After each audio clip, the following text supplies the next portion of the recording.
Welcome back to the journey of building dreams. Today, I'm going to fulfill a long-cherished dream. That is, to build a small wooden house in the middle of this prairie with my own hands. No concrete, just wood, sweat, and a great passion. The feeling of building my own shelter with my own hands will be amazing. Let's begin with the most challenging first steps. We will turn this empty plot of land into a real home.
Now it's time to connect the foundation pillars with the load-bearing beams. I used large wooden planks, mortise and tenon joints to increase rigidity and stability. The mortise and tenon joint technique provides a more durable connection compared to using only nails. I used a square ruler to carefully check the corners before nailing them in place. If the floor frame isn't square, roofing and wall cladding later will be very difficult. A little known piece of knowledge: measure the two diagonals of the rectangle. If the two diagonals are equal, congratulations, the house frame is now square.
After completing the floor beam system, we proceeded to build the wall frame for the house. We started measuring, cutting, and assembling the wall frame directly on the floor. This method of construction ensures absolutely precise right angles. Here's a small but extremely important tip that few people mention: before screwing in the screws, I dipped the screw heads into a jar of diluted grease. This grease helps the screws penetrate the hardwood more easily. It reduces friction, preventing overheating and breakage when tightening forcefully. At the same time, the grease protects the inner iron core from rust. Each wooden plank is securely connected, forming a sturdy framework. We carefully check the flatness of the frame before erecting it.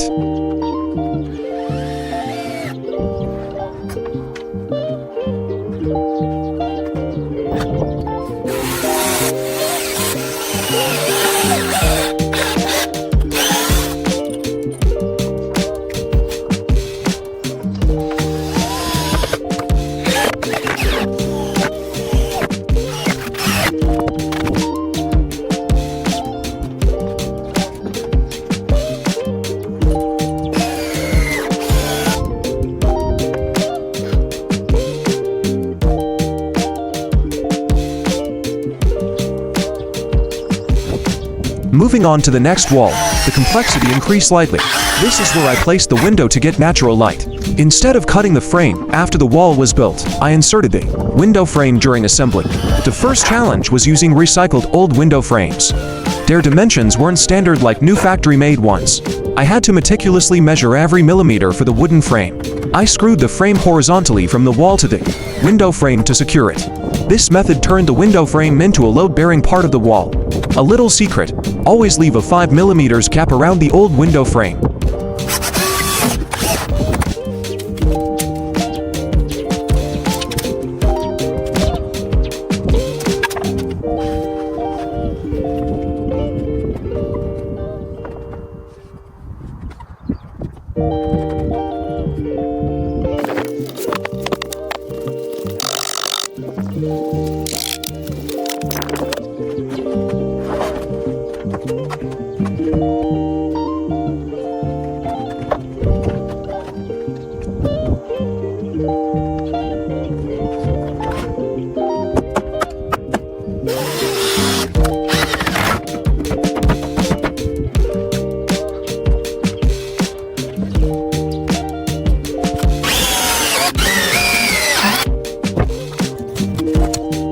The sky was turning dark with clouds.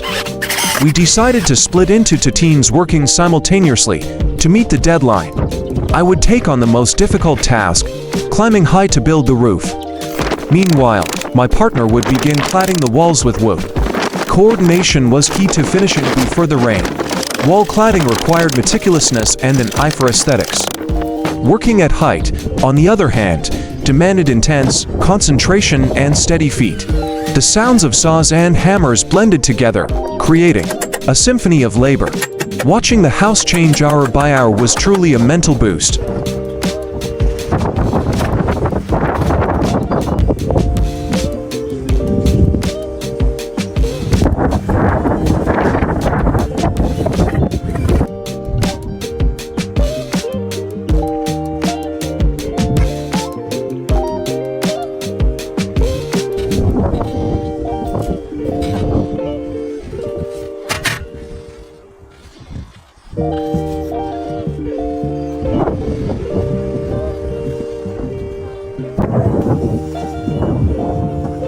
While I was struggling on the roof, the wall below was gradually covered.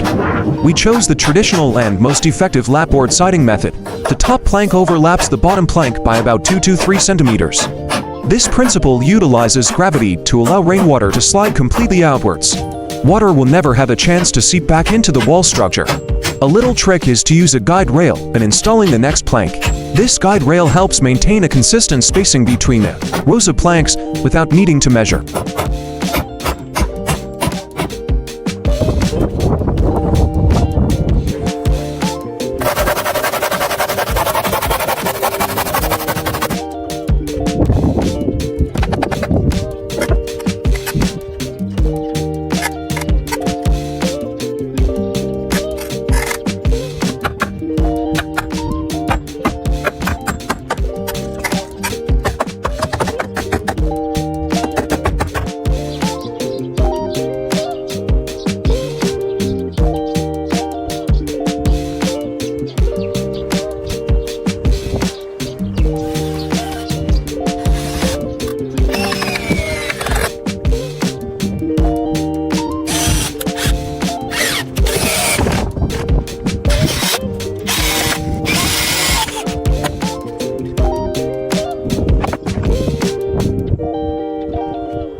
Instead of using engineered wood balusters, I opted for a rustic style.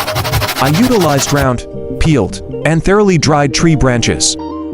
Using natural round wood gives it a unique and tamed beauty. The unevenness of the wooden slats is its own distinctive charm. During installation, I drilled a small pilot hole before screwing in the main bolts. Dry branches are very brittle. Screwing directly into them would easily cause them to crack.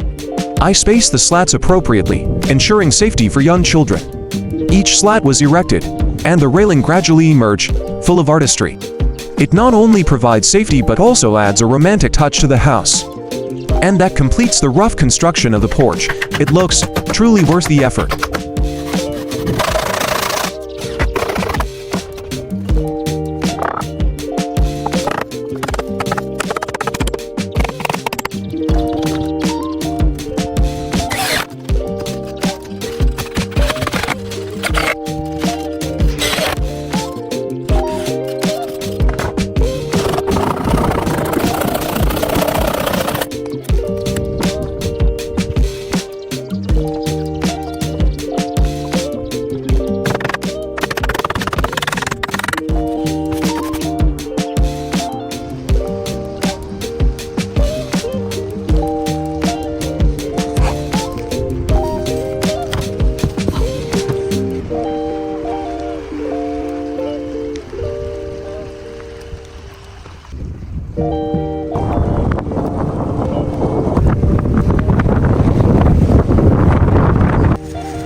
Returning to the roof, the truss system was completed, as solid as a mountain.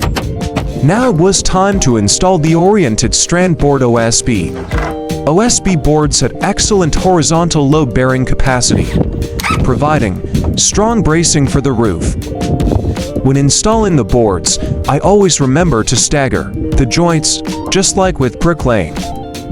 This helps distribute the force evenly across the entire roof surface. An important tip: leave a 3 mm gap between the OSB boards. This is the breathing space for the boards to expand, preventing the roof from becoming uneven later. Standing at this height and looking down, I feel both nervous and exhilarated.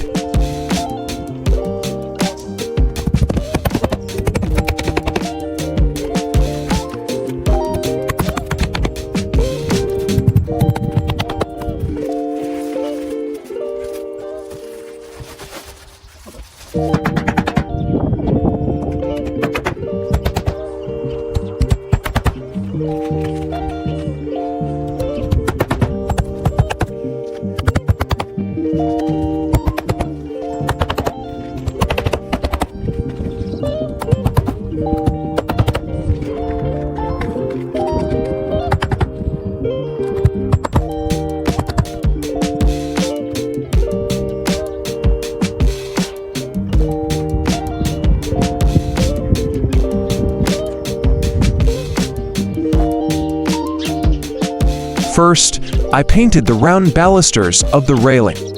The round balusters require meticulous attention to detail to avoid missing any blind spots. I used a glossy brown oil paint. The brushing along the grain technique allowed the paint to penetrate deep into the wood grain. I paid special attention to the gaps between the overlapping panels fish scale technique. This is where water is most likely to accumulate, requiring more paint to seal them, preventing mold and insect infestation.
Instead of buying industrial fittings, making the window hooks yourself gives the house its soul.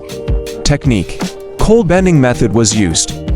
A lever was used to create the bending force on the iron bar. The challenge was ensuring symmetry on both sides. This hook operates on a simple lever mechanism, serving both as a handle to pull the door open and as a latch to prevent the door from slamming shut in the wind. A small detail, but one that requires meticulous attention to detail. Finally, the placement of the light. The oil lamp hook is attached directly to the load-bearing beam purling. When hanging heavy objects from the wooden ceiling, pilot holes smaller. Then the screw size must be drilled to avoid cracking the wood, but still ensuring a secure grip.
When cut, OSB panels have very sharp edges and jagged wood splinters, easily causing scratches or tearing bedsheets.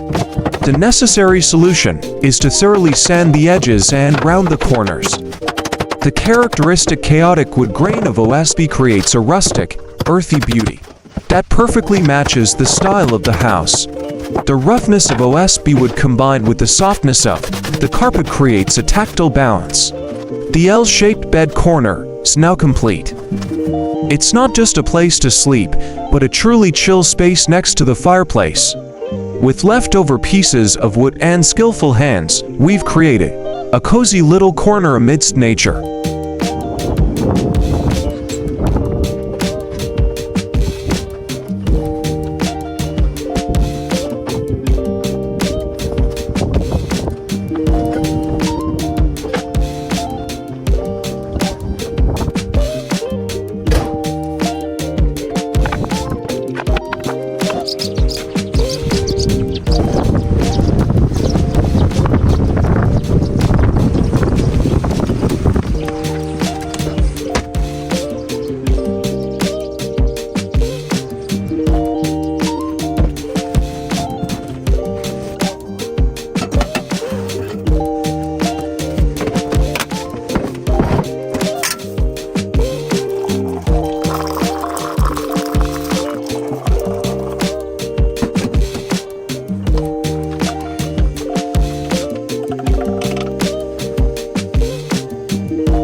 A journey ends, but a new, peaceful life opens up amidst the vast wilderness.